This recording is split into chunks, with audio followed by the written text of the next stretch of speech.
Continuing on section 85, brief review. Let's have a situation where, for example, we have a capital asset, a building,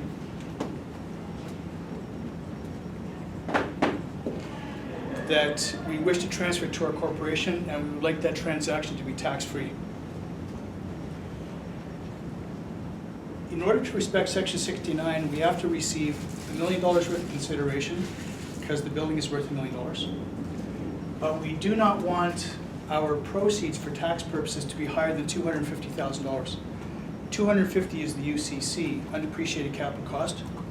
So we bought the building, ACB adjusted cost base. We bought the building for $350,000, and over a period of years, we've claimed capital cost allowance in the building, thus leaving undepreciated capital cost of $250,000. If the deemed proceeds is higher than $250,000, between $250,000 and $350,000 we'll have recapture, which is terrible because it is fully taxable. Taxable of the type against which we deducted the CCA in the first place. So for example, if we're carrying out an active business and deducted the CCA against active business income, the recapture will be fully taxable as active business income.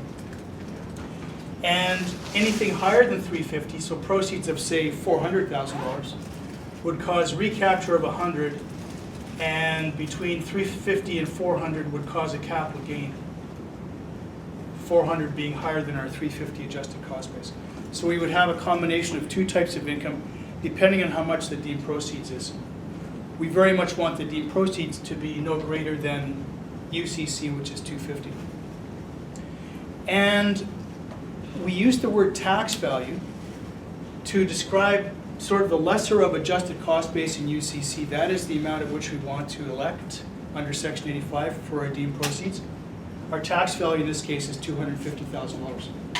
If this were land, which is a non-depreciable asset, can't claim any capital cost allowance, we would say that our tax value is the same as our adjusted cost base, which is $350,000 in this case. Okay so far?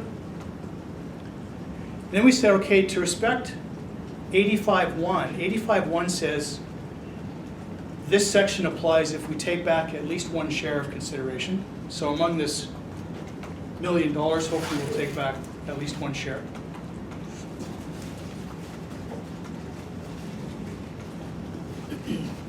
We're allowed to take back a combination of share consideration and non-share consideration.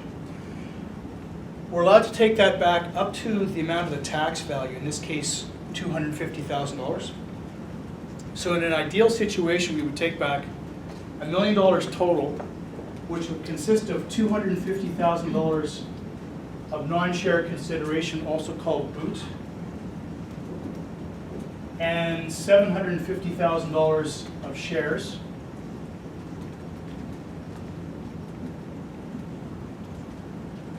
for a total of $1 million total consideration.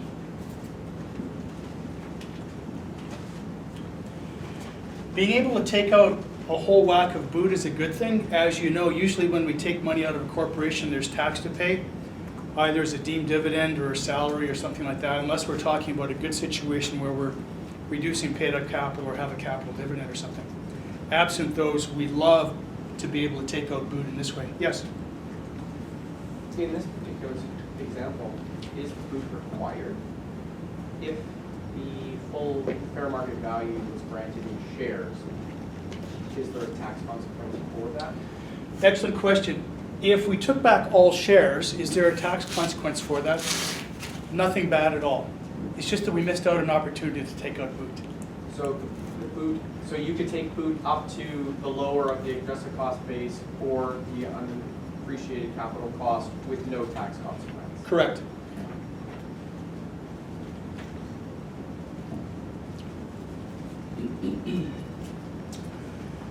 We talked about the nature of boot. It is anything that we're taking back that is not shares. So it can include cash. It can include a note receivable from the corporation.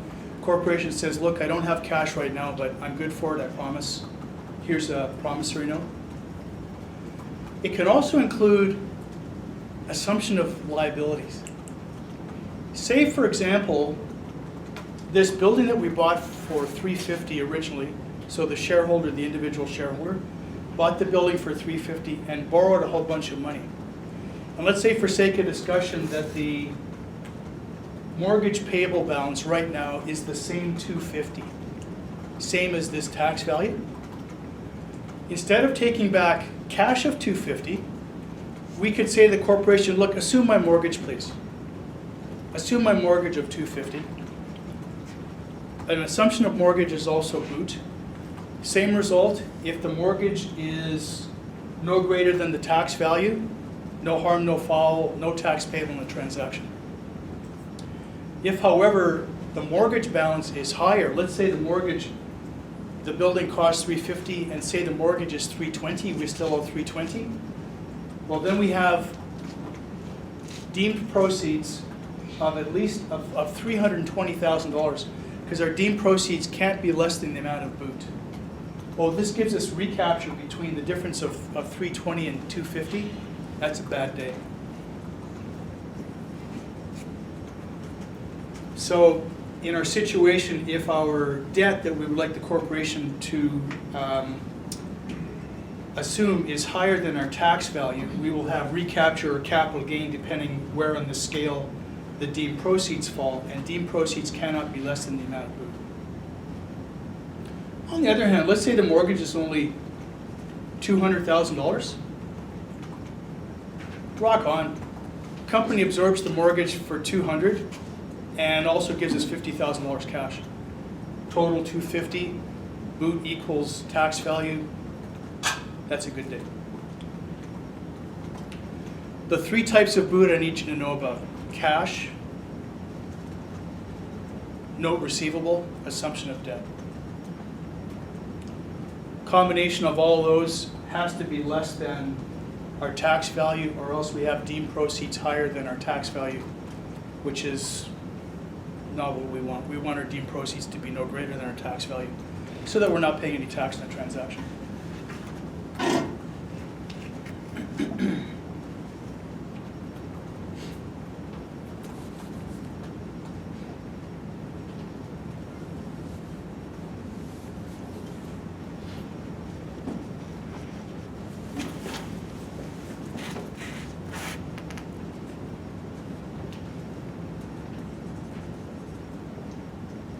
Let's transfer something else. We're going to transfer shares of a corporation to our corporation. So right now, we own shares of this company. This company. And essentially what we're going to do is we're going to transfer those shares to new company, Newco, such that at the end of the transaction, we will own all the shares of Newco, and Newco will own all the shares of this corporation.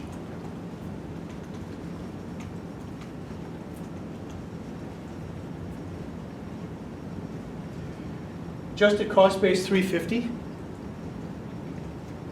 Fair market value $1 million.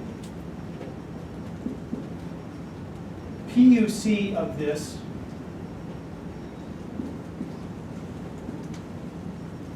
also $350,000. So all of these are the attributes that relate to this company. Okay, so far? Let's make this a transfer for all share consideration. So we're going to take back from Newco $1 million worth of shares. And we're going to take back preferred shares, as we talked about last time. Having preferred shares allows us to control the value of the shares. They will be retractable, redeemable, and pay a fair market value dividend. We'll take $1 million worth of preferred shares. No boot for the time being. Question is, what are the attributes of the Newco shares that we take back? Answer, well, they'll have $1 million worth of fair market value, because that's the value of the preferred shares that we got. They will have an adjusted cost base of $350,000 because we're going to elect on the transaction at $350,000, our tax value, which in this case is our adjusted cost base. And they will also have paid up capital of $350,000.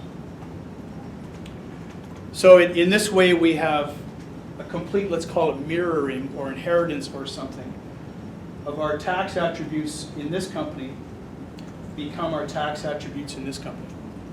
So my adjusted cost base in this company is $350.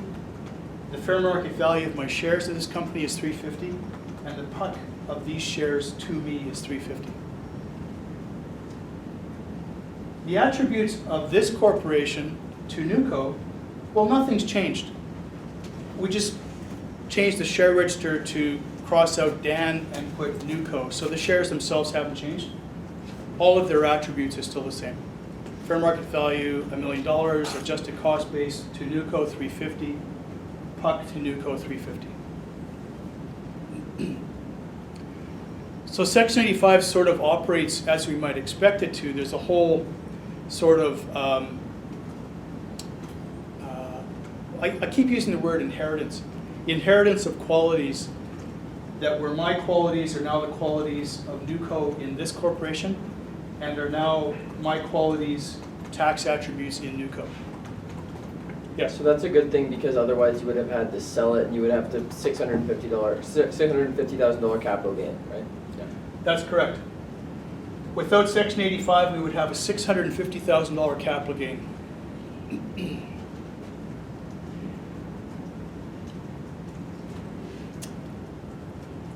Now I'm intentionally going slowly here in case you have any questions on this scenario, because I'm going to change the scenario. Yes? So Section 85 allows you to roll the items, assets into the corporation, but as soon as you try and take them back out, everything else triggers and you end up with all the capital gains and everything in that fashion. Right? There's no nice easy way to get things out of it. Excellent question. So Section 85 is kind of a one-way deal. It makes it easy to stick stuff into a company. It doesn't help at all stuff coming out of a company.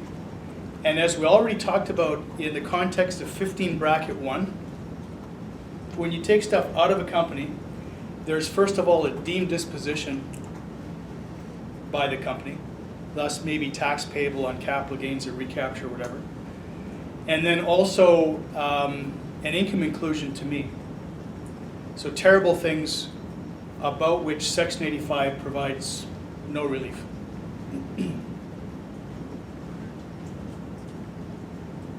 Yeah, it's sort of a one-way mirror. We can go this way, but not that way.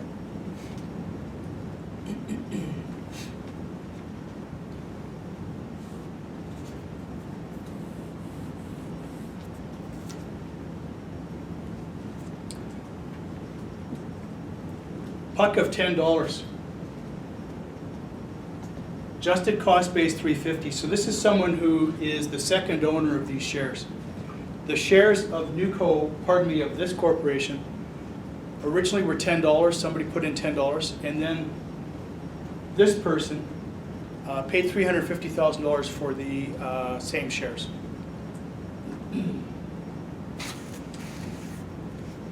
We still elect at $350,000. Section 85 is all about the deemed proceeds for purposes of capital gain and recapture. For that transaction, we've got proceeds minus cost, et cetera, et cetera. That's proceeds equals our deemed proceeds, the proceeds at which we elect, 350, minus our adjusted cost base of 350, gain of 0. We're hoping maybe that the PUC of these new shares that we take back from NewCo might be 350, the same as our adjusted cost base. We get no increase in our paid up capital as a result of doing a Section 85 transaction. So our adjusted cost base, new adjusted cost base in NewCo is 350, and our PUC unfortunately gets inherited at $10. There's no deemed increase in the PUC up to the adjusted cost base or something. I mean, if there were, that'd be awesome, because then we could take out $350,000 tax-free. Not so. Our puck in Newco is $10, thus if we take out more than $10, that's a D dividend? deemed dividend.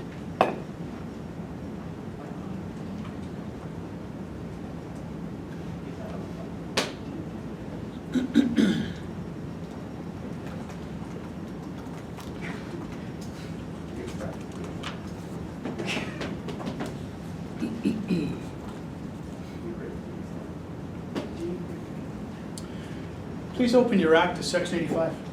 85 bracket 1.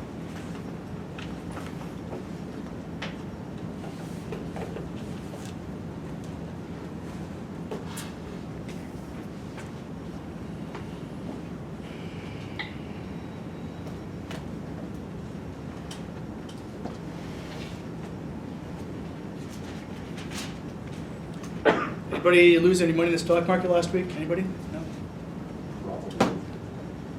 $100,000? Probably not. 100,000.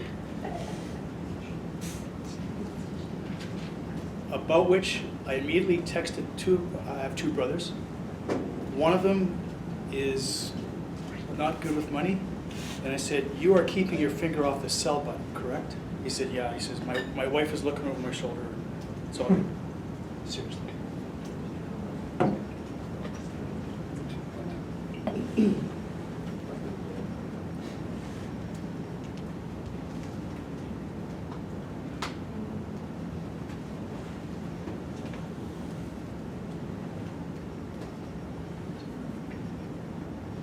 You can engineer finance to modify markets, yes. We looked at the preamble last time, and we said that the property has to be eligible property, and as I said last time, that's just about anything, and you can just assume that you can transfer virtually anything from us to a corporation or corporation to corporation using section 85. This need not be capital property. It can be things like inventory and accounts receivable, that type of thing. We said the consideration has to include shares of the capital stock. It doesn't prescribe how many, so one share will do. And it speaks to the taxpayer, who we call the transferor, and the corporation jointly elect in prescribed form. Jointly elect in prescribed form means actually filling out a form. And both the corporation and the individual, or the transferor, which could be a corporation, sign on that to make the election. The individual signs so that the individual makes known to CRA that the individual wants to sell at the tax value. And the corporation signs because the corporation wants CRA to know that it's okay, that even though the corporation basically paid $1 million, the corporation is okay with the idea that its adjusted cost base going forward is only $350. So the corporation actually has to consent to have a lower tax value going forward than what the corporation paid. The corporation in this case paid $1 million.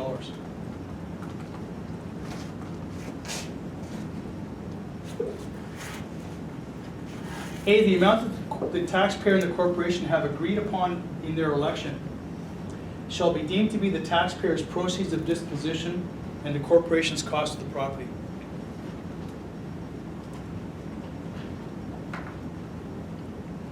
B, where the amount that the taxpayer and corporation have agreed on is less than the fair market value at the time of the disposition of the consideration, therefore, other than any shares of the capital stock of the corporation or a right to receive such shares, the amount agreed on shall, irrespective of the amount actually so agreed on by them, be deemed to be an amount equal to that fair market value. Consideration, therefore, other than any shares of the capital stock of the corporation, that's boot. If you want in a margin, you can write boot.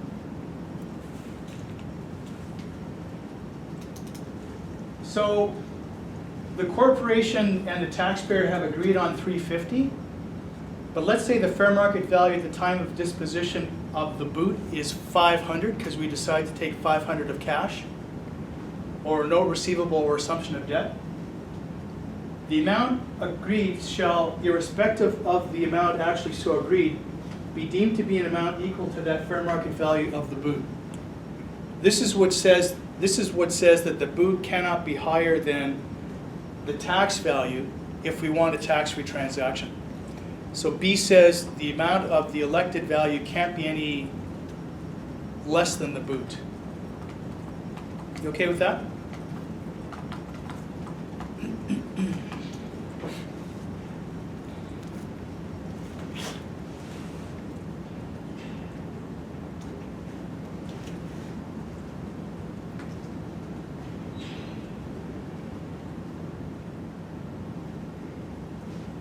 The purpose of C and C.1 are to say that we cannot create a loss using Section 85. We can't elect, in this case, at less than $350,000. Let's say we elect at 300. Where the amount that the taxpayer and the corporation have agreed on, 300, is greater than the fair market value of the property so disposed of.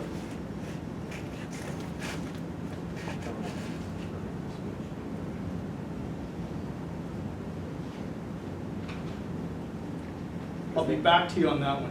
Because then you have a fair market value minus adjusted cost base gives you a capital loss. That's correct. Except that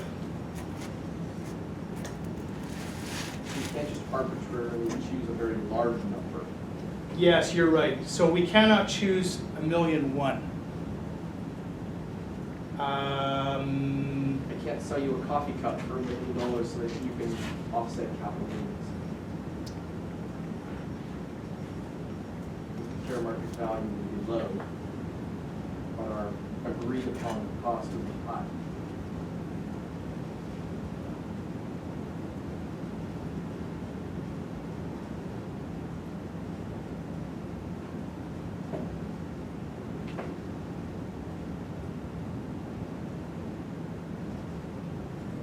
I haven't had a stroke, I promise.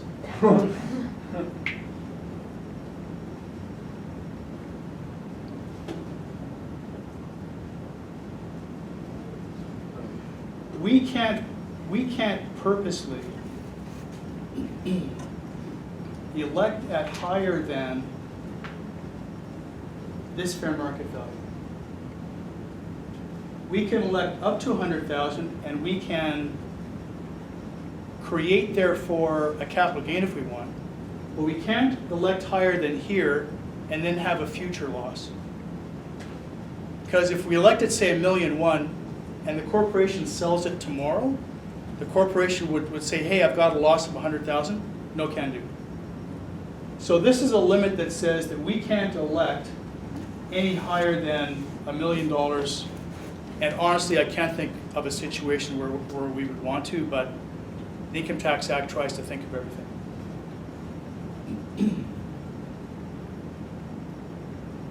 C.1.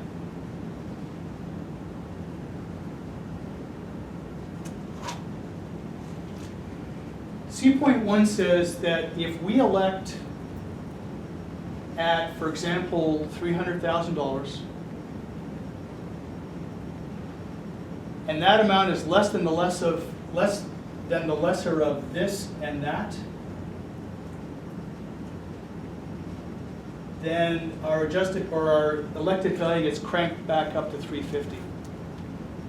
This is one. C says we can't create a future loss. C.1 says we can't create a loss today. Our elected value gets jacked up to the fair market value of the property or the cost amount, whichever is less. All we can really do with Section 85 is avoid a loss, avoid a gain. There's sort of no way that we can engineer a loss using it.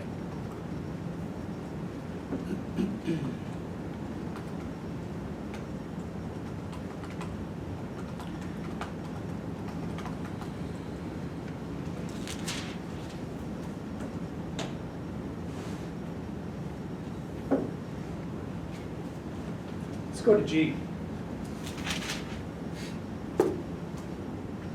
So G is the classic case that we speak of, which is let us use preferred shares as part of our consideration for the amount of the total consideration minus what we're taking out in boot. And again, there's nothing that says we can't use shares, preferred, common, whatever, for all the consideration. It's just that if we do, we're going to miss out on an opportunity to take out boot.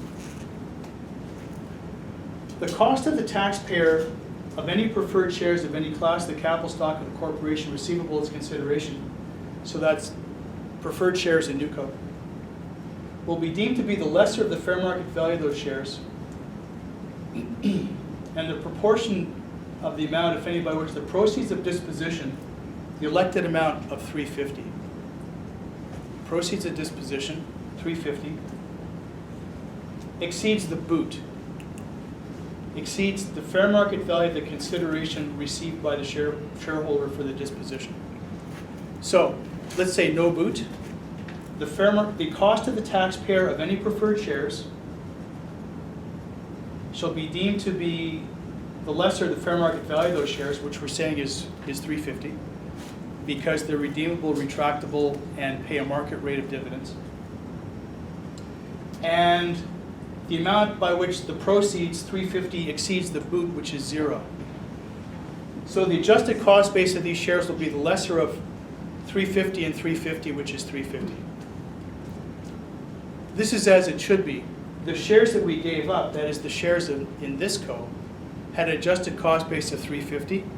In a transaction by which we only take back preferred shares, the adjusted cost base of the preferred shares in NewCo should also be $350. G is what provides that. You okay so far? Let's say we take back boot of $100,000. The cost of our preferred shares is deemed to be $350 minus $100,000 is $250. Because the proceeds of disposition, $350, exceeds the fair market value of the boot, $100 by $250. That's the amount of the adjusted cost base going forward of the new preferred shares. And finally, if we take back $350 of boot and preferred shares which have a fair market value of $650, the difference between total fair market value and the boot we're taking out, $650 of preferred shares, those preferred shares have an adjusted cost base of 0. Just because of that formula in G.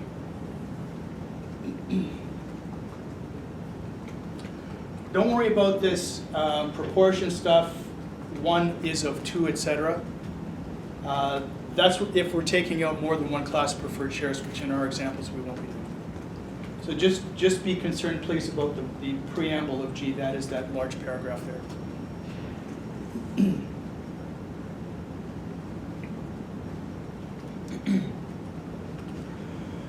Bit of a discussion on, pardon me, fair market value. If you go to the lecture notes, there is a link to Regulation 4300 of the Income Tax Act. I'm going to go there in the Act as well. So the regulations are in the back of the book, and they're all in Roman numerals. So you need to sort of know what the Roman numeral is for 4300, which is, come on, anybody? X. Oh, No, you can't have IV, or what is it? XV, XV. 1, 2, 3. XL 1, 2, 3, sorry. Oh, so the XV 1 to 3 is. Yeah.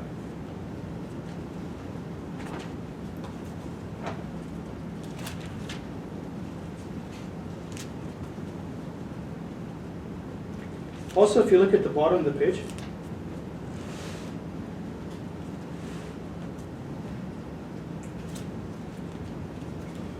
$4,300 is where the government says once a quarter, here's what all the relevant interest rates will be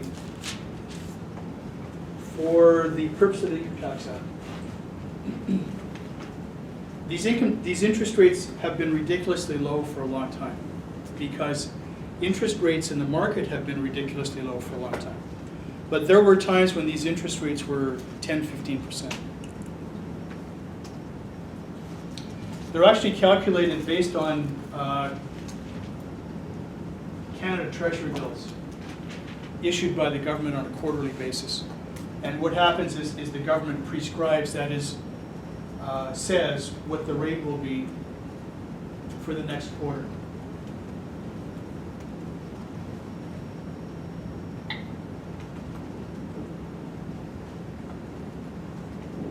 So this is the link in the lecture notes.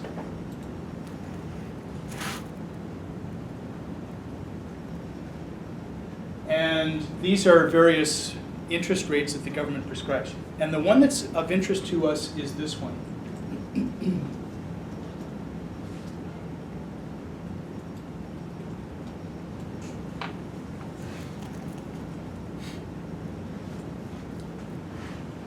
This rate is a rate that the government says is sort of a fair market value rate, which we can use for the purpose of figuring out what the the dividend rate should be on preferred shares.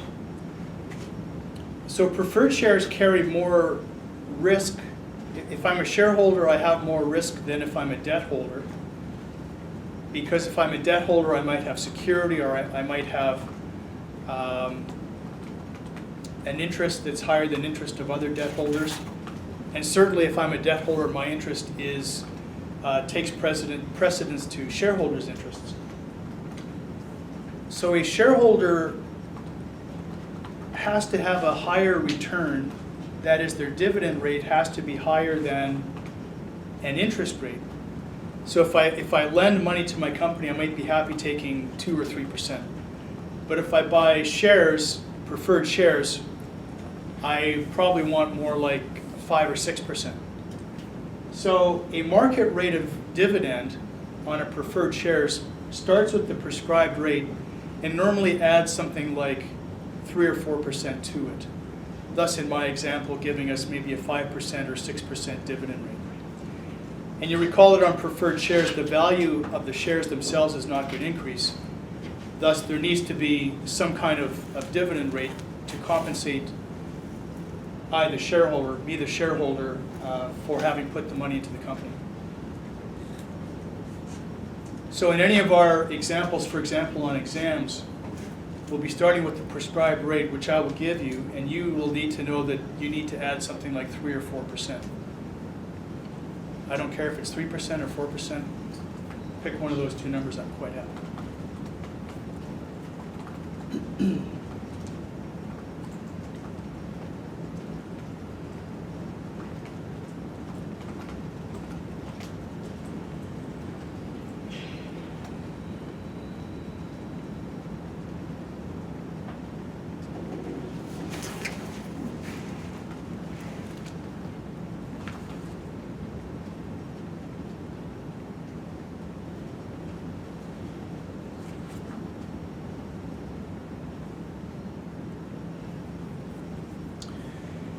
Please turn to 85 2.1.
for drawing this a little bit better.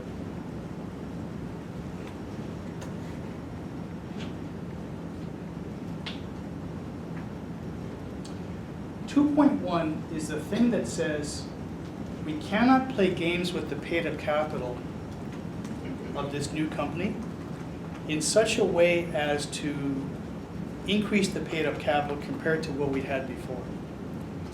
So even though our adjusted cost base might be a higher amount, for example, $350,000 compared to PUC of 10, there's no way that we can increase our paid-up capital higher than $10 by issuing $1 million worth of shares out of this company, for which the adjusted cost base is $350. Pray as we might that our PUC is higher than 10, it doesn't work that way. Because this A minus B in the formula, A is the increase as it, if any, determined without references applies to the disposition, the paid up capital in respect of all shares. Let's say that we goof up and we create paid up capital of $100,000 in these shares. We have to subtract out the amount of the paid up capital of the old shares from that 100,000 to get $10 at the end of the day. And if we take back boot, the boot reduces the amount of paid up capital as well. Bottom line is, if we have a transaction that has no boot, such as this case, we essentially inherit the same adjusted cost base and the same PUC as before. If we take out boot, then we have to reduce the paid up capital by the amount of boot that we take out, which could leave us with zero boot. Which sort of makes sense because essentially it's the same as if we had taken money out of this company.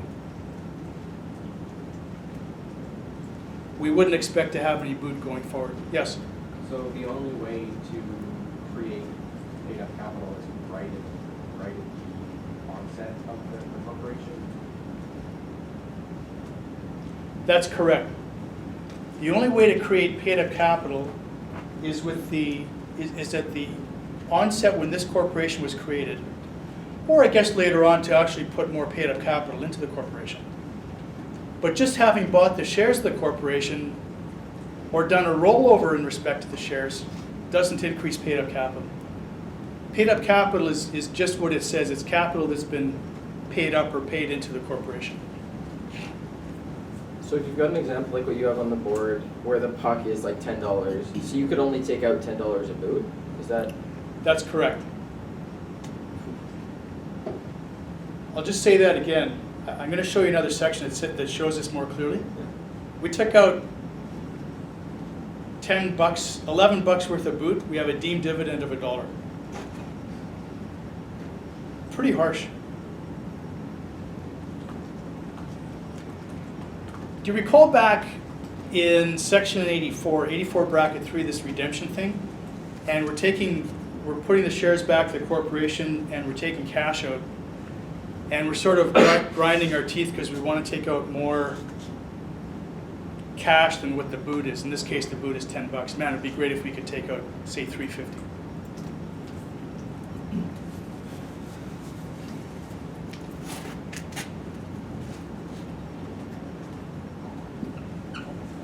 So this is the corporation in which we have $10 worth of boot. Shares are worth $1 million today, and our adjusted cost base is $350. That is, we paid $350 for these shares. And we're going to redeem the shares and take out $1 million. We were sort of hoping that maybe only the amount in excess of $350 would be taxable because, hey, our adjusted cost base is $350. But it turns out that we have a deemed dividend for $9,999,990. So we say, okay, look, I get this deemed dividend thing. Let us try to create a capital gain instead. Instead of redeeming my shares, I'm going to sell them to another corporation. So this is the original company again, and this is the new code. So I'll sell them to the NewCo for $1 million. Let's say we're not going to do any Section 85 rollover or whatever. We're happy to pay capital gains tax because that's better than dividend tax. Taxed at a lower rate. Capital gains are only half taxable, say 25%. And if the deemed dividend here was an eligible dividend, we'd be paying tax of 42%. I'm saying there's no redemption, so there shouldn't be any deemed dividend, just a straight sale. I'm selling from myself, I'm selling the shares of this company to this company. Please turn to 84.1. So we've covered 84 and 85, now 84.1, which is in the middle and applies to both. 84 and 85.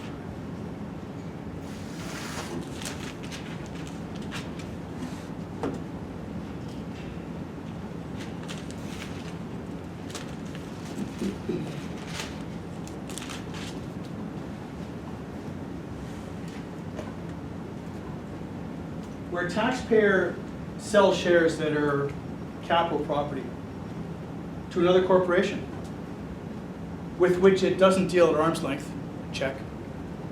And immediately after the disposition, the subject corporation would be connected, check. Same connected as in the Part 4 definition.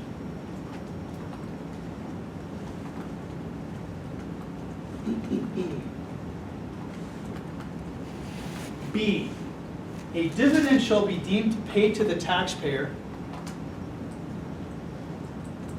by the purchaser corporation, that's this one, and received by the taxpayer from the purchaser corporation.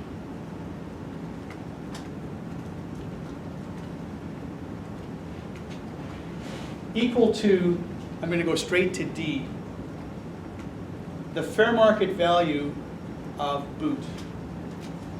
In other words, I've sold these shares to this company for $1 million cash. I have a deemed dividend equal to the boot, that's D, minus my paid up capital, which is E. This is an anti-avoidance section. This isn't a section that sort of guides us or gives us sort of a good tax result like Section 85 does. This one says, if we're trying to use something to get out of Section 84, like by trading a deemed dividend for a capital gain, 84.1 1B says, no, you have a deemed dividend.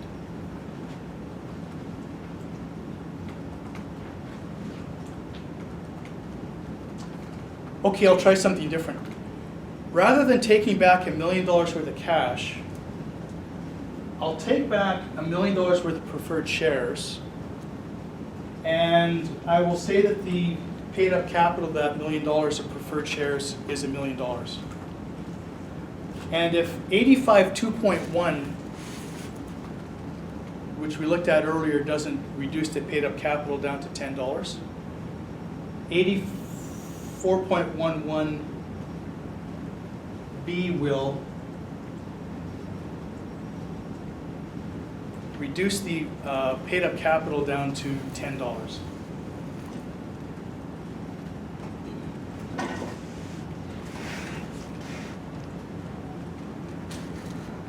It's like belts and suspenders in the Income Tax Act.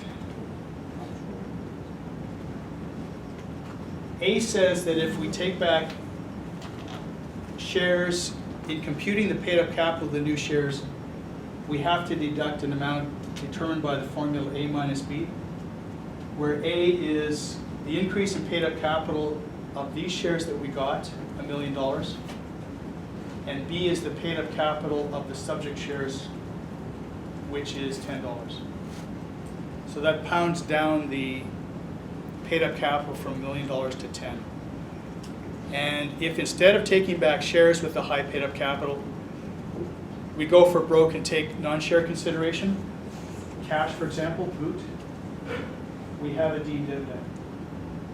So this is the one, A is the one that reduces our paid up capital. And instead if we take out boot, B is the one that gives us a deemed dividend. Our takeaway is Section 85 can be used to great effect. We can't have our cake and eat it too with respect to PUC. We can only have our cake and eat it too with respect to adjusted cost base. We can take boot up to the adjusted cost base.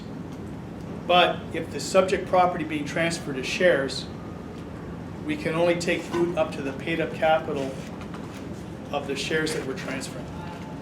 Yes? So just to clarify, for 85(1)(b), we can take food out tax-free as long as it's lesser of the adjusted cost base, the undepreciated capital cost, or the paid up capital. Correct. And otherwise, if it's greater, you either have recapture, active business income, or a deemed dividend. No. The deemed dividend thing only applies if we're taking, if the subject property is a shares of the corporation. And we can get a deemed dividend if we're taking back boot higher than the PUC of the shares that we're transferring. Okay, but yeah, in those ACV, UCC, and then PUC, the deemed dividend is only if it's for PUC. Correct. Okay. If we're taking out boot higher than the other two you mentioned, which are adjusted cost base and UCC, the result is only that our proceeds are higher than we want them to be, which can create a capital gain or recapture or both. It's a very good point. This whole deemed dividend thing can only arise if the subject property is shares of a corporation, and we only have a deemed dividend if we are taking back boot higher than the PUC of the shares we're transferring, and our paid up capital gets ground to the original PUC if we try to take out PUC that's higher out of this company. If we're talking about anything other than shares, for example, land or inventory or buildings or something, we elect at the tax value, which is the lesser of the adjusted cost base in the UCC. The adjusted cost base of our new shares and the PUC of our new shares will be the elected value. And if we elect it higher than the elected value, or if we take back boot higher than the elected value, higher than the tax value, we'll have either recapture or capital gain or both, depending on how high the deemed proceeds is. Deemed proceeds either being elected too high or took out too much boot. By the way, there's nothing that says that we cannot create a gain using Section 85. If, for example, we've got capital losses carried forward or something, and we want to intentionally create a capital gain by electing it higher than our adjusted cost base, the Income Tax Act is okay with that. It's just that we cannot create a loss, so says those 85(1)(c), C.1, et cetera, et cetera.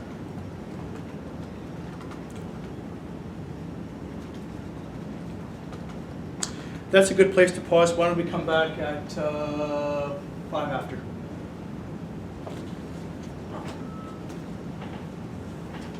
And we're almost finished with Section 85.